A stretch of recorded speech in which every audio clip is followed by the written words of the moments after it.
మేము ఎట్లా మా ఫోటో కింద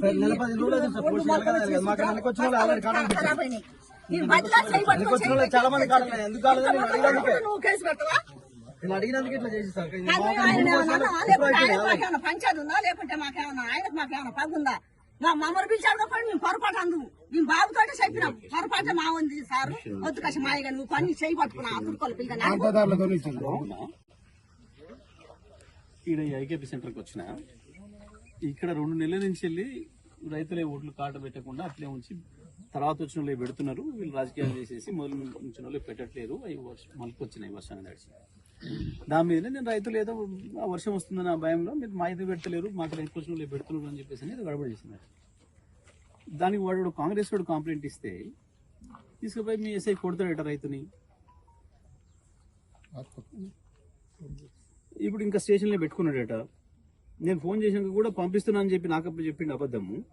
వాళ్ళకేం మళ్ళీ నేను ఫోన్ చేస్తే రావాలి మీరు పోయి బయటకి అని చెప్పి మాట్లాడుతున్నాడట. అసలు కొట్టుడేంది రైతును దేని కొడతాడు? ఇప్పుడు కాంగ్రెస్ లో జీతం ఉన్నట్టుగా పనిచేసే పరిస్థితి ఉంటే మాత్రం మంచిది కాదు కింద ఎస్ఐలు. ఇక నేను కూడా ఇప్పటిదానికా టైం ఇచ్చిన 18 నెలలు టైం ఇచ్చిన ఊపిక పట్టినా. కొన్ని సందర్భాల్లో ఫాల్స్ కేసులు పెడుతున్నా ఇంకోటి పెడుతున్నా వాళ్ళ ప్రజలకి ఏదో కొంచెం ఇదవుతున్నారు అని చెప్పి ఇక్కడ నుంచి ఏం చిన్న ఇన్సిడెంట్ జరిగినా నేను సహించేది ఉండదు. పర్టికులర్ రైతుల విషయంలో నేను కంప్లైంట్ ఇప్పిస్తాను. నేను అదే రైతుతో కంప్లైంట్ ఇప్పిస్తా. ఆ ఎస్ఐ మీద యాక్షన్ తీసుకోవాల్సిన అవసరం ఉంటుంది.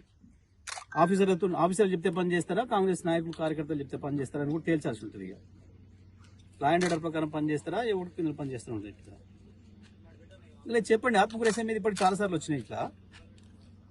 నేను చిన్నోళ్ళు ఎందుకు గింత వదుల గురించి నేను ఎందుకు మాట్లాడాను నేను జనరల్ ఎప్పుడు. కానీ ఇప్పుడు ఇది రైతుల ఇష్యూ కాబట్టి మాట్లాడాల్సి వస్తుంది. ఆయన ఏమిటిందండి కేసు ఒకటి కంప్లైంట్ చేస్తే నోటీస్ ఇవ్వాలి. నిజంగా కూడా ఏదైనా ఉంటే స్టేషన్లో పిలిపించుకొని రోజు స్టేషన్ కోసం పెట్టుడు కొట్టుడేంది? ఇది ఆశ్చర్యంగా ఉంది. నేను వాళ్ళతో కంప్లైంట్ ఇప్పిస్తే తీసుకొని ఏం యాక్షన్ తీసుకుంటారో తీసుకోండి. వాళ్ళు వచ్చి ఎస్పీ ఆఫీస్కి వచ్చి పిటిషన్ ఇస్తారు. పంపిస్తున్నాను.